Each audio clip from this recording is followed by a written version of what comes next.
Good morning, Cavaliers. It is time for your Cav News. Today is Wednesday, September 3rd, and I'm Miss King. And I'm Mika, sixth grader. I'm And, a seventh grader. and these are your morning announcements.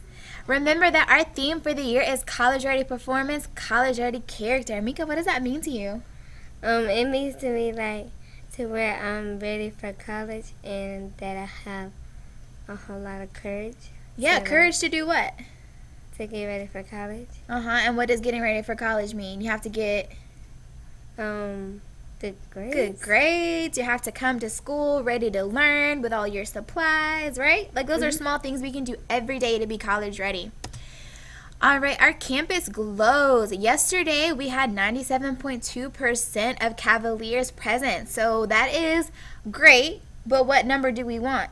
100%. 100% every day of Cavaliers showing up to school to get college ready. All right, on this day in history, I am eager to explore new things. The American flag was flown in battle for the first time on this day in 1777 during a Revolutionary War skirmish, that's a fight, at Cochise Bridge, Delaware. Patriot General William Maxwell ordered that the Stars and Stripes banner be raised as a detachment of his infantry and cavalry met an advance guard of British and Hessian troops. So Patriot General William Maxwell was coming up against some rebel troops, and to rally his troops and get them excited to fight on, he waved the Stars and Stripes, the flag that we see today, for the very first time. Doesn't that get you excited? All right, tell us about the word of the day, Mika. Repugn. Repugn. Repugn. Repugn. What does that mean? To contend against or oppose. Can you use it in a sentence for me? Over 450 students signed the petition repealing the school board's decision to fire the popular teacher. Excellent. All right, character in action. So remember that our value of the 6 weeks is learning. And part of learning is using your knowledge to teach others and pursuing an area of interest on your own. So we're going to watch an incredible video of a 12-year-old who is teaching adults about his passion of making apps for the iPhone. And this is happening at a TED conference. So some of you were able to go to a TED conference last year with Ms. Straub. If you don't know what they are, they're these conferences where people come and give speeches about everything under the sun, things that they love to learn about, things that they're passionate about. So this 12-year-old is talking to a room full of adults. So let's hear what he has to say.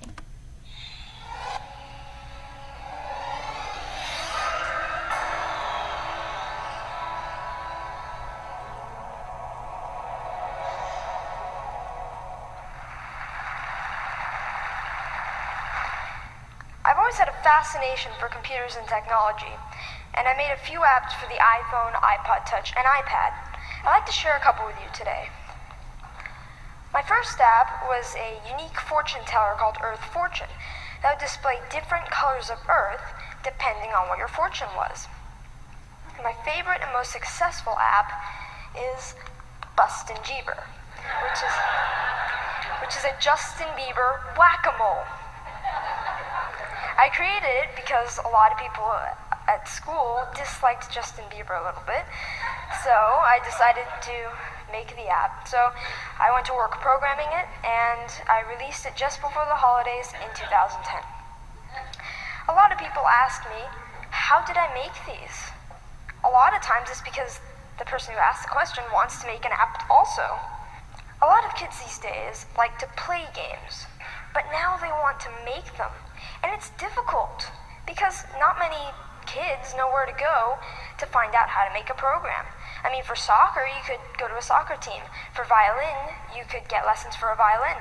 But what if you want to make an app? And the kids' parents might have done some of these things when they were young, but not many parents have written apps. Where do you go to find out how to make an app? Well, this is how I approached it. This is what I did. All right, so we're going to pause there. But isn't that amazing that he was able to create these apps on his own? Yes. So what you didn't get to hear, Mika, in the video is how he did it. So one, he didn't have anyone who could teach him how to program these apps on his own. So what do you think he did? I think that he probably just used what he had not, well, like the knowledge that he had to make things. Yeah, so he was like, I want to make an iPhone app. Let me go figure out how to make an iPhone app. So he did the research himself and taught himself how to program. And then once he learned how to do the programming himself, you know what he did for his classmates? No. He started a programming club at his school to teach other kids who were interested about programming and how to make apps, how they could do it on their own. Isn't that cool? What if our Braves Oaks Cavaliers did stuff like that? Imagine how many clubs we could have. I don't know, but I think it'll probably be a whole lot. Yeah, it'd be a whole lot, right? All right, read us our question of the day. Learning is the key to ultimate success. Who invented the digital compact disc, AKA? aka the CD? Who do you think invented the CD? Do you guys even know what CDs are? Do you guys still use CDs? Mm-hmm. Okay, who do you think invented it?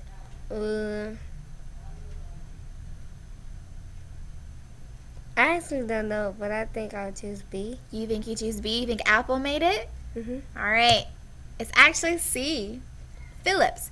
So the compact disc, or the CD as we call it, was invented by Philips NV, a large Dutch electronics company, in 1979. So way before your time, huh? All right, cultural consistency.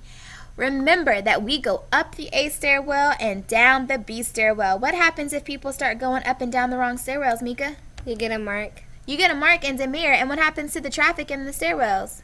A whole lot of people wouldn't be able to get to class. Yeah, people can't make it to class on time, and we get what we call a traffic jam. So make sure that you are not the cause of the crashes in the stairwell because you are going in the right direction. Professionalism. We act in a way that leaves a lasting impression. And one of the ways that we make a strong impression is in the way that we present ourselves, in the way that we speak, in the way that we act, and particularly in the way that we dress. So can you remind us of what proper dress code is? Proper dress code is like when we wear a professional shirt on Mondays, Mm-hmm. and like on Tuesdays we wear our red or blue polos, Or white if you're in high school, and khaki, or what color pants? blue khakis. And what should your shirts always be? Should they be hanging out? No, They should be what? tucked in. Tucked in with a solid black or brown pleather belt or leather belt. All right, assessment and grading. Important dates. Take out those agendas right now and write down these dates. This week, your IPR grades were submitted. Next week, on 9/12, that is the last day for you to ask for a reassessment for any grades that you did not get such a stellar grade on. So if you were not happy with a grade on a quiz or test, next week is the last day to ask for a retake. And the countdown for common assessments has begun. Your first common assessment will be on October 28th, so those are right around the corner. So you need to make sure that you're preparing every day and using your time wisely to make sure that you are ready to blow those common assessments out of the water. All right, junior SAT benchmark. You know about the SAT? All right, read that for me. Get excited for college readiness. But you gotta get excited, Mika. Get excited for college readiness. All right. So juniors, your first SAT benchmark will be this Saturday, September 6th, from 7:30 to 12:30. 1, you need to be on time. We will start without you. On the real testing day, if you show up late, you know what'll happen? You won't be able to get inside. You won't be able to get inside. You need to bring 2 non-mechanical number 2 pencils. Show them what it looks like, Mika. These pencils, not mechanical pencils, and an approved calculator. Pizza will be served and attendance is mandatory. So you need to see me or Ms. Ruhi ASAP if you are not able to attend. All right, complete your math and science toolkit. All students enrolled in 8th grade math or higher are required to have a graphing calculator every day. When? Every day. Every day in their math and science course. So if you need to look here for your graphing calculator requirements based on your class and see your math teacher for more details. When's our first or our second calculator audit happening? September the 9th. September the 9th. So you need to bring your calculator with you to class on that day for sure, or you'll get a what? Mark. Mark or demerit. All right. You going to come to the dance? You going to do Yes. this at the dance? Is that your dance move? No. That's not your dance move? All right. Tell us about our back to school dance, Mika. When's it happening? It is happening on Friday, September 5th, 2014, 5:30 to 9:30 p.m. in a cafeteria. All right. So you need to come join us for the back to school dance.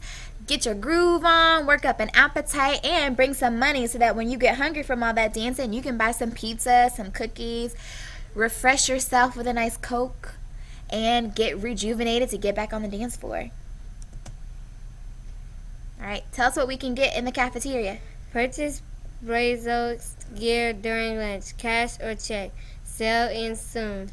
We're a family-oriented school. We need to look like one united family. So come out and get some special gear from Coach G. You know he's selling this Braze Oaks gear at the cafeteria lunch table every single day, and he loves to get your money for these fundraisers. So come out and support our athletics department and look good while you do it. High school and middle school flag football trials 7th through 11th grade. Date Tuesday, Wednesday, September the 2nd and 3rd.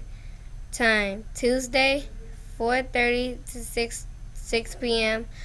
Wednesday 2 o'clock 3:30 p.m. Location field.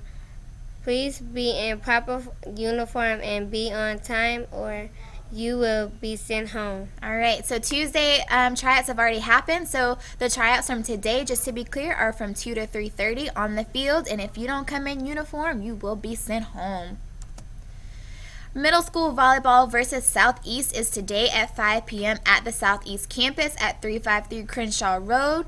It'll cost you anywhere between $1 and $5 to get in, which is cheap to go see this great show that our girls are going to put on. They're on a winning streak, so make sure you come out and support our girls at the Southeast campus today. High school volleyball versus KIPP Houston. Friday, September the 5th. Time 5 o'clock. Houston, Texas 7. It's going to be at KIPP at 10711 KIPP Way. Admission adult $3 to $5. Students $2 to $5. Record 3-1 district. All right, so our girls are winning in high school too, so come show your support as well. High school, middle school cross country meet is happening this Saturday, September 6th at 7 a.m. in LaPorte, Texas, which seems like a little bit of a drive, but if you're up for a road trip this weekend, admission is free and you can come out and support your fellow Cavaliers. Athletic physicals. If you are any athlete between grades 7th and 11th, you must have a physical in order to participate in any athletic programs. You can pick up a form at the front office or get them off of our Yes Prep Braze Oaks website.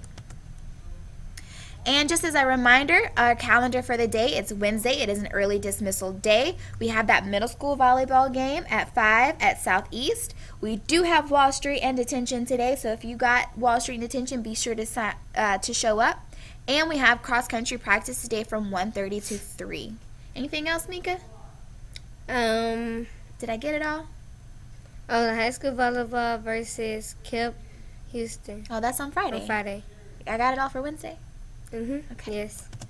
All right. Since I got everything, that's all that we have for you today, Cavaliers. Have a great day. Or not. The choice is yours.